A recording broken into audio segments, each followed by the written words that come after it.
Hey, salut terriens, c'est Captain Max. Au vu du nombre incroyable de participants et de votes pour ce personnage, je ne me voyais pas faire un autre vilain tant la différence de voix était importante. Du coup, c'est parti pour une petite présentation des mystérieux Red Hood.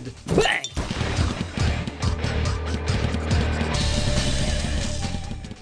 Première apparition.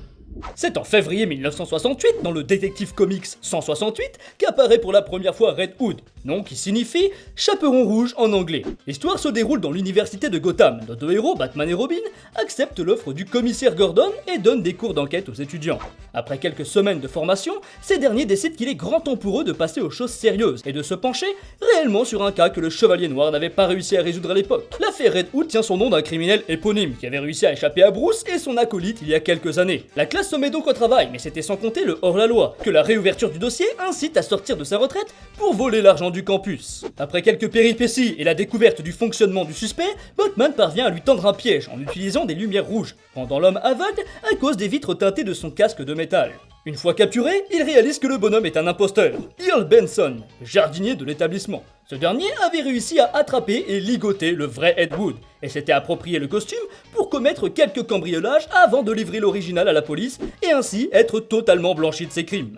Et c'est donc en ouvrant la cabane à outils du jardinier que l'on découvre le véritable coupable des 10 années de vol à Gotham, le Joker.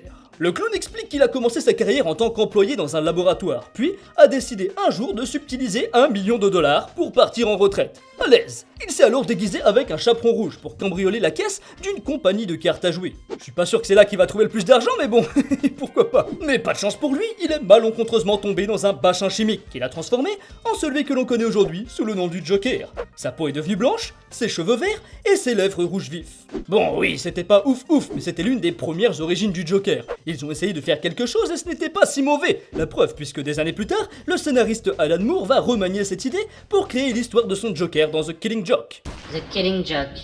Dans ce comics, on découvre une nouvelle origine pour le prince du crime de Gotham. Jack est un homme plus qu'ordinaire. Il vit dans un immeuble délabré de Gotham avec sa femme enceinte, Jenny. Afin de gagner un peu d'argent pour subvenir aux besoins de sa famille, il prend contact avec une organisation criminelle de la ville qui l'envoie cambrioler une usine. Et pour procéder, il doit porter l'habit du Red Hood, comme ceux ayant travaillé pour cette mafia avant lui. La tenue est composée d'un long casque en verre rouge, ne permettant de voir qu'à travers deux petites lunettes rondes teintées, d'une grande cape et d'un costume cravate. Pas très confortable pour notre criminel amateur et peu habitué à ce type d'exercice. Alors qu'il pénètre dans l'usine, les deux malfaiteurs qui l'accompagnent sont brutalement tués par les balles des gardiens. Pris de panique, il se sauve mais tombe nez à nez avec le Chevalier Noir, ce qui le terrifie de plus belle. La seule solution qu'il trouve est de se jeter par-dessus la passerelle direction le bassin chimique de l'entreprise. Il réussit cependant à nager jusqu'au rivage à l'extérieur de l'établissement, mais une fois le casque enlevé, il se découvre totalement défiguré. Et c'est ainsi qu'un simple chaperon rouge se transforme en terrible Joker. Bien des années plus tard, alors qu'il est en pleine déprime, il décide de se vêtir à nouveau du costume. Mais cela lui rappelle de très mauvais souvenirs, ce qui lui terrifie et l'amène à y renoncer. L'accoutrement terminera d'ailleurs dans une vitrine de la Batcave. Retour d'un Red Hood.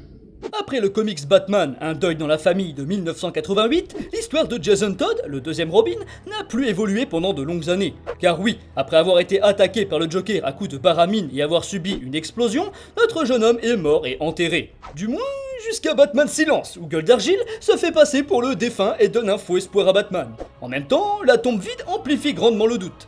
Et il n'aura pas tort. C'est alors en 2005 que le scénariste Judd Winick décide de ramener le garçon à la vie avec le comics Under the Hood. Mais on connaîtra les secrets de sa résurrection un peu plus tard dans le Batman annual numéro 25. À la suite des événements d'Infinite Crisis qui modifient l'histoire, les ondes du flux temporel atteignent Jason dans sa sépulture et le ressuscitent. Il parvient à sortir grâce à une boucle de ceinture, mais souffre cependant de graves lésions cérébrales et d'amnésie.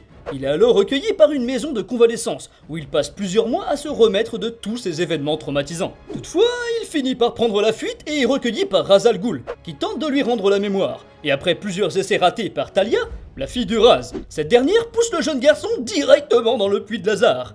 Et puis là, bah oui, ça fonctionne quoi. Il se souvient alors des malheurs qui lui sont arrivés, et la situation empire quand il apprend que son meurtrier est toujours en vie. Il planifie alors ses représailles contre Bruce Wayne pour le punir de ne pas l'avoir vengé après sa mort. Il fait de même avec le Joker pour l'avoir tué. Il décide donc de prendre la première apparence de son tueur, mais améliore le costume à l'aide d'un casque de moto high-tech. Il parvient à contrôler plusieurs gangs de Gotham, puis s'oppose au dangereux Black Mask et réussit finalement à kidnapper le Joker. Mais avant qu'il ne l'exécute d'une balle dans la tête, son ancien mentor lui lance un batarang dans l'épaule, ce qui laisse le temps au clown de s'enfuir, sans oublier bien sûr de faire tout exploser autour de lui. C'est quelques mois plus tard que Jason Todd fait son grand retour en tant que protecteur de la ville de New York, un peu comme Nightwing, seconde identité du premier Robin. Mais il possède sa petite particularité. Recourir à la force létale ne lui fait pas peur s'il doit mettre fin aux agissements des criminels. New 52. Pour le relaunch de New 52, ça va être assez court car l'histoire reprend quasiment la continuité de son origine précédente. Cependant, Jason a rejoint la Bat Family et n'est donc plus en froid avec Batman ni avec ses frères les Robins. D'ailleurs, ils fondent même une équipe de super-héros nommée les Outlaws, comprenant Arsenal et Starfire, qui seront plus tard remplacés par Artemis et Bizarro. Dans cette nouvelle timeline, il existe aussi une organisation criminelle appelée le Red Hood Gang, en rapport avec le casque en forme de pilule rouge qu'il porte sur la tête. Et elle sera finalement infiltrée et démantelée par le Chevalier de Gotham. Eh bien voilà, j'espère que cette vidéo vous aura plu. Si c'est le cas, n'hésitez surtout pas à la liker et à la partager pour soutenir la chaîne. D'ailleurs, ça m'a fait extrêmement plaisir de voir autant de participants sur le sondage YouTube. Sur ce, je vous dis merci encore et à très bientôt, Terrien.